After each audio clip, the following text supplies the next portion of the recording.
Wankawan TV1. Saya ingat dalam sebuah diskusi di kami, Koalisi Aksi Menyelamatkan Indonesia, Bang Said juga mengatakan periode pertama sejak 2016, Jokowi sudah mulai memecat para menteri-menteri yang punya integritas, seperti Ramli, siapa lagi, Anies Baswedan, masuklah para pengusaha. Ya, disitulah kepentingan bisnis lebih dominan ketika mereka rapat ketimbang mikirin kepentingan rakyat. Mohon di elaborasi. Saya ulangi pernyataan saya bahwa memang negara sudah dikudeta oleh Jokowi bersama oligarki 2016. Itu faktanya saat itu bersamaan orang-orang aktivis yang memperjuangkan rakyat diberhentikan. Sudirman Said, Iriza Ramli, Anies Baswedan, itu diberhentikan dan masuklah para konglomerat menjadi menteri. Nah, tadi asal publik tahu Pak Suripto ini umurnya 88 tahun. Masya Allah. Dan beliau turun karena negaranya Terancam. Dan dulu guru kita lah, sampai sekarang guru kita untuk berjuang umur 88 tahun dan konsisten berjuang untuk melawan oligarki yang istilahnya state corporate crime. Nah, itu yang dilakukan beliau dan konsisten. Nah, saya hanya ingin menyatakan kenapa sih oligarki ini sangat berbahaya kalau ini. Nah, kasih tahu anatominya saja. Jadi setelah itu Presiden Jokowi melakukan kudeta bersama oligarki, maka negara sudah di tangan oligarki sama Jokowi. Partai-partai itu menjadi alat oligarki. Ya, partai-partai sehingga puncaknya muncullah Undang-Undang Cipta Kerja yang menghalalkan segala cara untuk menggolkan keinginan oligarki. Jadi kira-kira itu karpet merahnya Undang-Undang Cipta Kerja yang dibikin oleh Jokowi. Nah, itulah kenapa sekarang kita selalu bertanya, kenapa partai-partai diam semua? Karena saya yakin mereka terlibat dalam undang-undang semua itu dan mungkin juga menjadi penikmat daripada hasil kudeta Jokowi bersama oligarki. Nah, itu dinikmati sekarang dan mungkin juga oligarki sudah punya sprindik tersendiri selain Jokowi. Jadi oligarki punya sprindik sendiri kepada tokoh partai, ulama, cendekiawan punya, karena sehingga mereka diam. Mungkin yang hadir di sini memang nggak dihitung oleh oligarki. Ngapain gua kasih amplop kalian? Kira-kira selain nggak bisa dikasih amplop juga ya kira-kira ini bilang orang-orang biarnya orang-orang gila aja itu mereka. Nah, saya ingin menyatakan kenapa bahaya sekali. Saya kasih tahu anatomi bagaimana oligarki. Kalau di Rempang, kita mulai dari barat, Rempang itu luas lahannya sebenarnya 18.000 hektar, 70.000 hektar itu untuk hutan lindung. Sisanya jadi PSN semua. Jadi artinya pulau itu akan dikosongkan. Oke. Yang menarik sekali Rempang ini adalah negara sudah terusir oleh oligarki di Rempang.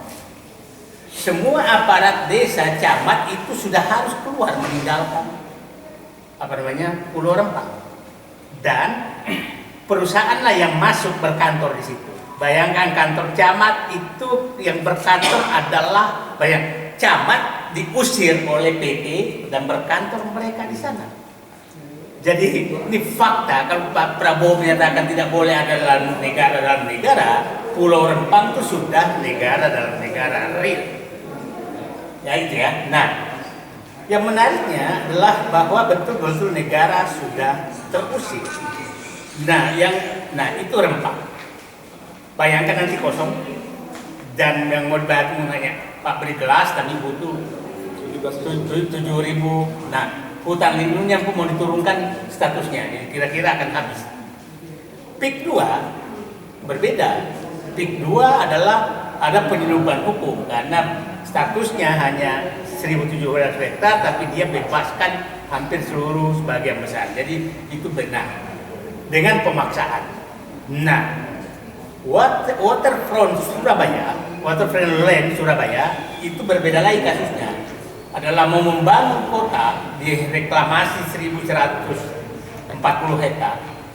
Dan menariknya, reklamasi langsung ditunjuk perusahaan oleh Jokowi. Nah, di IKN berbeda lagi. Rakyat yang punya tanah puluhan tahun hanya dipakai hak pakai 10 tahun, sementara orang asing yang mau masuk dikasih HGU HGB 190 tahun.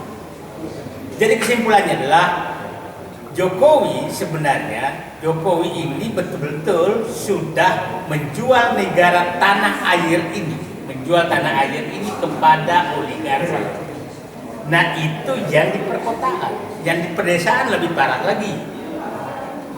Ada grup yang menikmati jutaan hektar lahan. Kita belum pernah masuk bagaimana di Marwali, berapa tambang yang diserahkan ke Cina.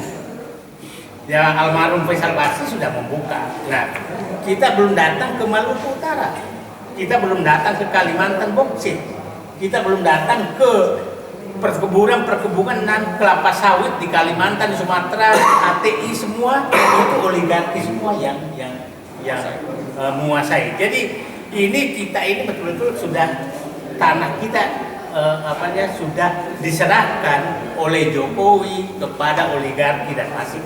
Tanah dan tambang itu sudah diserahkan oleh oligarki dan saya setuju pernyataan Pak Arifto bahwa ini tidak bisa dengan pendekatan hukum normal. Untuk menyelesaikannya, ini sudah mohon maaf aja kalau nggak revolusi untuk menyelesaikan ini agak berat. Karena kalau Bapak pakai cara hukum, ya kita lah mari baru dapat masa korupsi puluhan ratusan triliun, 300 triliun hanya dihukum 6,5 tahun. Itu menurut saya melukai hati masyarakat. Inilah menurut saya bahwa memang istilah saya sudah kondisi darurat, Pak, karena Jokowi sudah menyerahkan kedaulatan ini, mengkudeta kedaulatan ini bersama oligarki. Itu yang paling bahaya. Nah, sehingga menurut saya bukan kita ini kan bahwa, dan kita tidak bisa berharap karena kelihatannya tokoh-tokoh dan partai politik dipegang juga sprindiknya oleh oligarki. Terima kasih. Pak, mungkin bisa dijelaskan tadi sedikit tentang sprindik, biar jelas kepada teman-teman. Jadi begini, saya ini, kalau orang itu, partai atau tokoh sudah pernah menerima amplop dari oligarki, maka pasti oligarki punya dokumentasi. Menerima uang haram itu pasti punya. Dan kalau dia coba menyanyi, maka dia buka. Dan ini bisa saja kerjasama dengan penegak hukum. Ini orang ini loh. Coba lihatlah, ada menteri dulu datang ke Kiai, kelihatan amplopnya diserahkan kok. Betapa beraninya, itu di syuting loh. Ada ke kantor ormas keagamaan terbesar, kan kelihatan amplopnya diserahkan. Jadi maksudnya betapa mereka tuh sudah menjebak seluruh pihak, apalagi partai politik.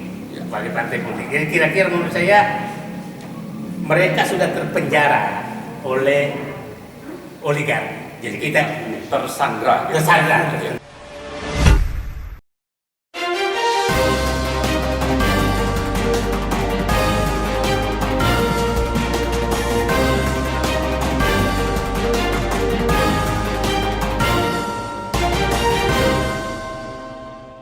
One Kawan TV 1